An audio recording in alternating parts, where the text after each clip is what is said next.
Bismillahirrahmanirrahim, dear students, welcome to ECA1 class.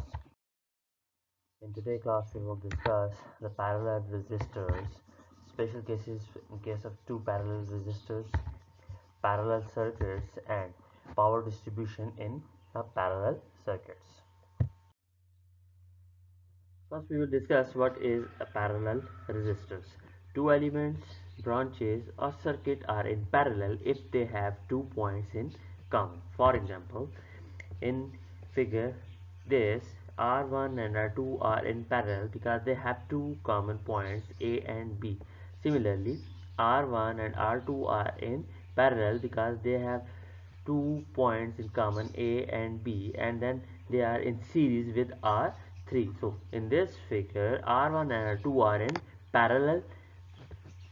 Now in figure 3, R1 and R2 are in series because they have not 2 points in common, but R1 and R2 are in parallel with R3 because they have two common points.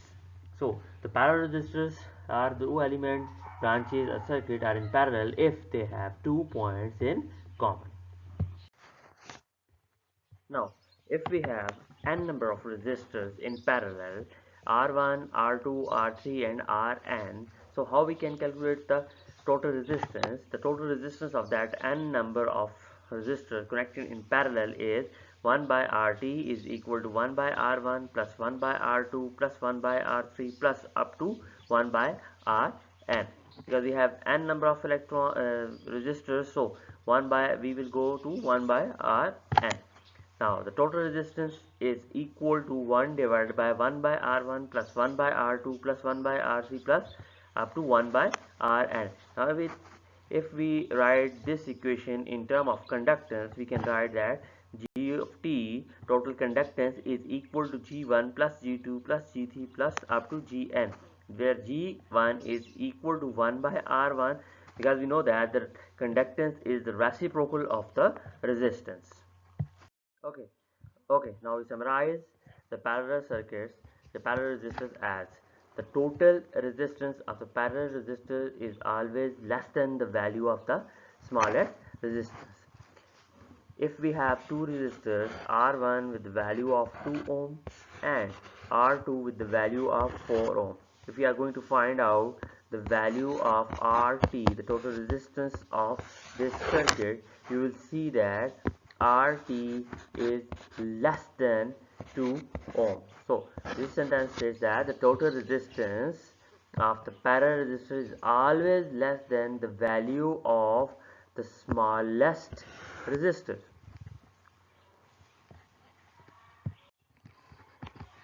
The next point says that if the smallest resistor of a parallel combination is much smaller than that of the other parallel resistor, the total resistance will be very close to the smallest resistance value.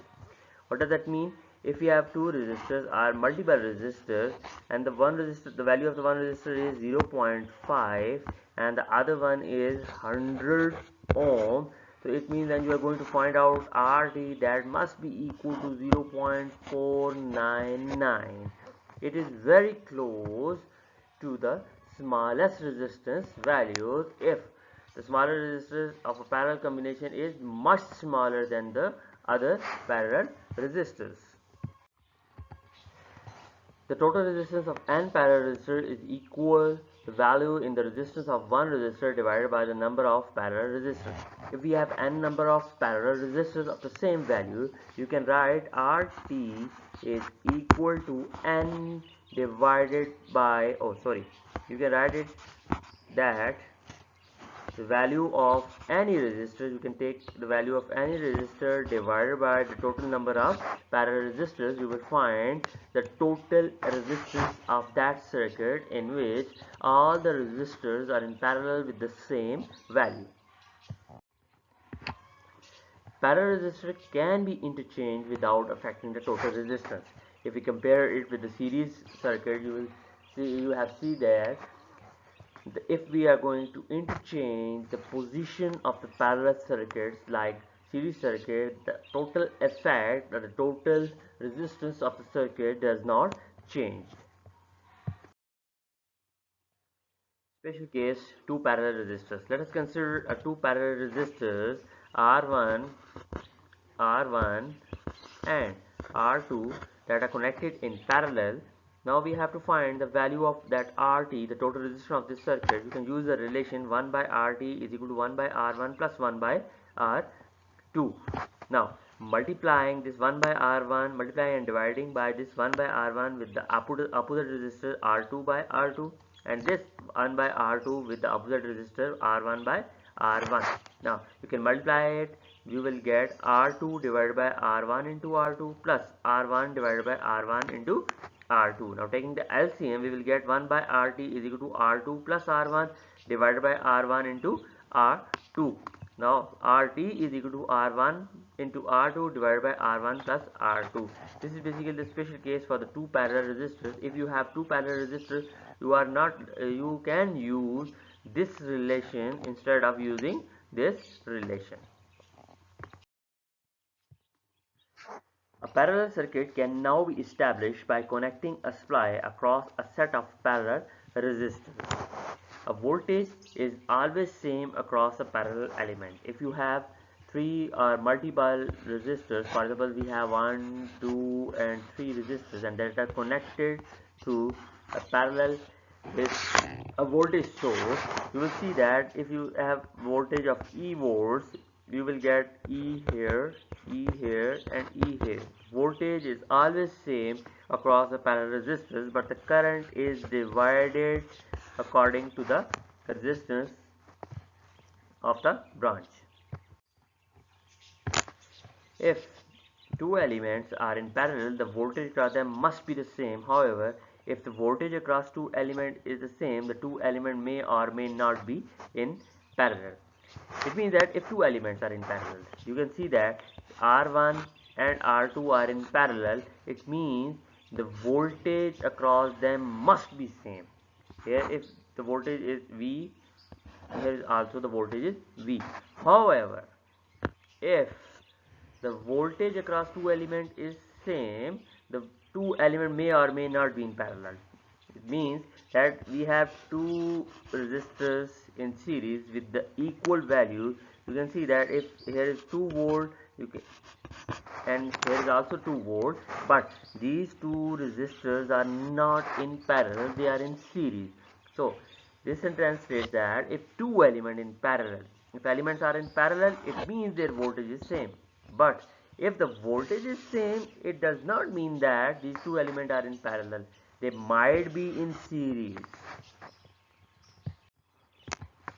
For a single source parallel network, the source current is always equal to sum of the individual branch current.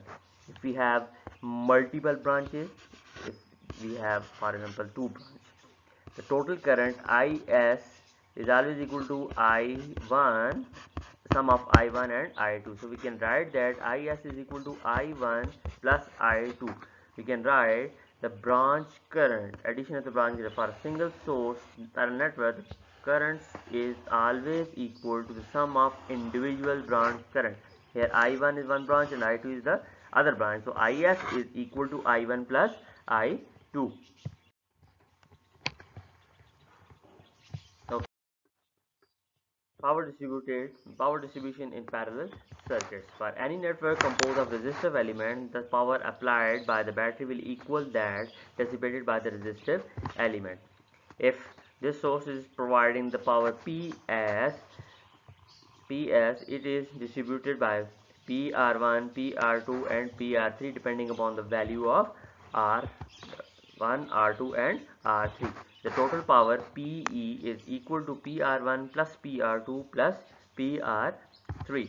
In a parallel resistor network, the larger the resistor, the less is the power absorbed.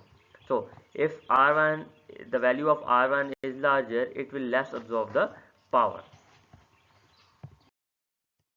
Let's solve an example to summarize today's lecture. For a parallel network shown in the figure, here we will see that we have R1, R2 and R3 in parallel. We have to find the total resistance for this network.